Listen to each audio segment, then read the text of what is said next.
Xin kính chào quý bà con, quý anh chị và các bạn đang theo dõi kênh Miệt vườn Tây Nam. Sáng hôm nay ngày 4 tháng 5 năm 2026 chúng tôi xin gửi đến bà con bản tin phân tích thị trường cà phê mới nhất với những tín hiệu đáng chú ý sau giai đoạn cuối tuần. Thưa bà con, thị trường cà phê thế giới hiện vẫn chưa bước vào phiên giao dịch đầu tuần, tuy nhiên diễn biến từ phiên cuối tuần cho thấy xu hướng giá đang dần ổn định trở lại sau những nhịp biến động trước đó. Cụ thể, giá cà phê Robusta trên sàn London kỳ hạn tháng 7 năm 2026 đang duy trì quanh mức $3.364 mỗi tấn. Biên độ dao động không lớn, phản ánh thị trường đang trong trạng thái giữ nền và tích lũy trước khi xác lập xu hướng mới. Dưới góc nhìn chuyên gia, việc giá không tiếp tục giảm mà giữ được vùng ổn định là tín hiệu tích cực, cho thấy lực cầu vẫn đang âm thầm hỗ trợ thị trường. Quay về thị trường trong nước, giá cà phê nhân xô sáng nay tiếp tục duy trì trạng thái ổn định trên diện rộng. Đáng chú ý, mặt bằng giá đã giữ vững đà tăng từ phiên trước đó và chưa xuất hiện dấu hiệu suy yếu.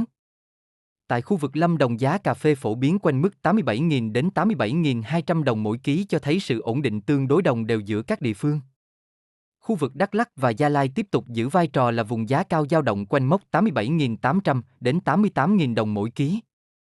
Kon Tum duy trì ở mức khoảng 87.700 đồng mỗi ký, trong khi Đắk Nông dao động quanh vùng 87.700 đến 88.000 đồng mỗi ký.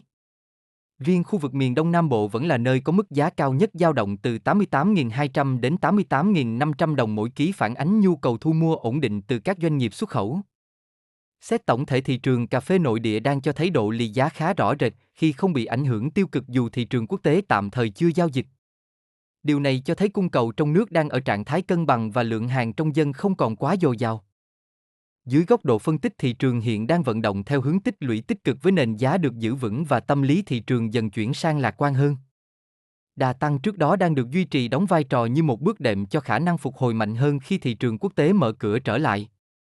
Trong ngắn hạn, nếu giá cà phê thế giới tiếp tục giữ được vùng ổn định hoặc có tín hiệu tăng nhẹ, thị trường trong nước hoàn toàn có thể tiếp tục nhích lên theo từng bước. Tuy nhiên, quá trình tăng giá nhiều khả năng sẽ diễn ra theo dạng tăng chậm, tích lũy bứt phá thay vì tăng nóng trong thời gian ngắn.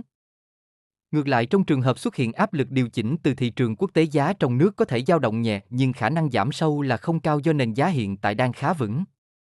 Nhìn chung, thị trường cà phê ngày hôm nay đang ở trong trạng thái ổn định tích cực với nền giá được củng cố và động lực tăng đang dần hình thành trở lại.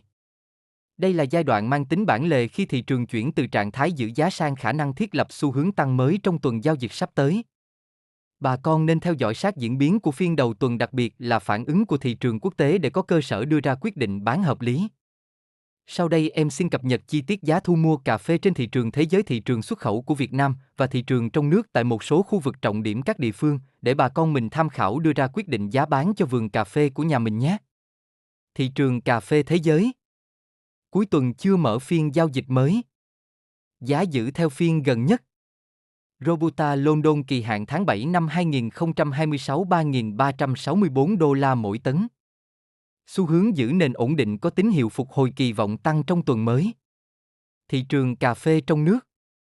Giá cà phê duy trì ổn định và giữ đà tăng từ hôm qua. Không có biến động giảm. Tâm lý thị trường tích cực, kỳ vọng tăng tiếp. Xu hướng ổn định, giữ giá có khả năng tăng thêm. Giá cà phê nhân xô theo khu vực. Lâm Đồng, Lâm Hà 87.200 đồng mỗi ký. Đức Trọng 87.200 đồng mỗi ký. Bảo Lộc 87.200 đồng mỗi ký. Di Linh 87.000 đồng mỗi ký. Đắk Lắk, Cư Mờ Ga 88.000 đồng mỗi ký. Buôn Hồ 87.800 đồng mỗi ký.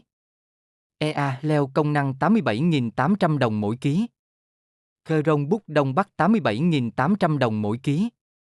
Gia Lai, Pleiku 88.000 đồng mỗi ký. Iegrai 87.800 đồng mỗi ký. Chư Prong 87.800 đồng mỗi ký. Chư Sê 87.800 đồng mỗi ký. Kon Tum, Kon Tum 87.700 đồng mỗi ký.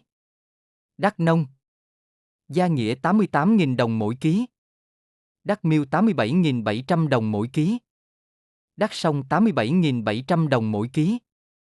Miền Đông Nam Bộ, Đồng Nai 88.200 đồng mỗi ký. Bình Dương 88.200 đồng mỗi ký.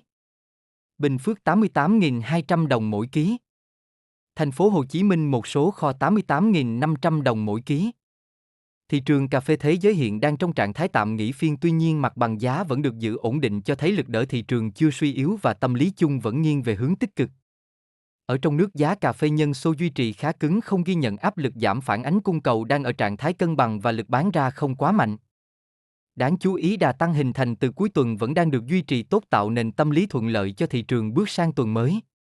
Dưới góc nhìn chuyên gia nông nghiệp, thị trường cà phê ngày 4 tháng 5 năm 2026 đang vận động trong vùng ổn định tích cực với nền giá được củng cố và tín hiệu hồi phục vẫn đang duy trì. Việc giá trong nước giữ vững đà tăng trong bối cảnh thị trường quốc tế chưa mở cửa cho thấy nội lực thị trường đang khá tốt, đồng thời tạo tiền đề cho khả năng hình thành nhịp tăng mới khi bước vào các phiên giao dịch đầu tuần. Trong ngắn hạn, nếu thị trường thế giới tiếp tục giữ được trạng thái ổn định hoặc cải thiện nhẹ, giá cà phê trong nước hoàn toàn có thể tiếp tục nhích lên theo hướng tích lũy tăng dần. Ở thời điểm này, việc theo dõi sát diễn biến những phiên đầu tuần sẽ mang ý nghĩa quan trọng, giúp bà con xác định đúng nhịp thị trường và lựa chọn thời điểm bán ra hợp lý, tối ưu hiệu quả kinh tế. Kênh Miệt vườn Tây Nam sẽ tiếp tục đồng hành cùng bà con, cập nhật nhanh chóng và sát thực tế nhất diễn biến giá nông sản mỗi ngày. Kính chúc quý bà con nhiều sức khỏe, mùa vụ thuận lợi và bán được giá tốt. Xin kính chào và hẹn gặp lại trong bản tin tiếp theo.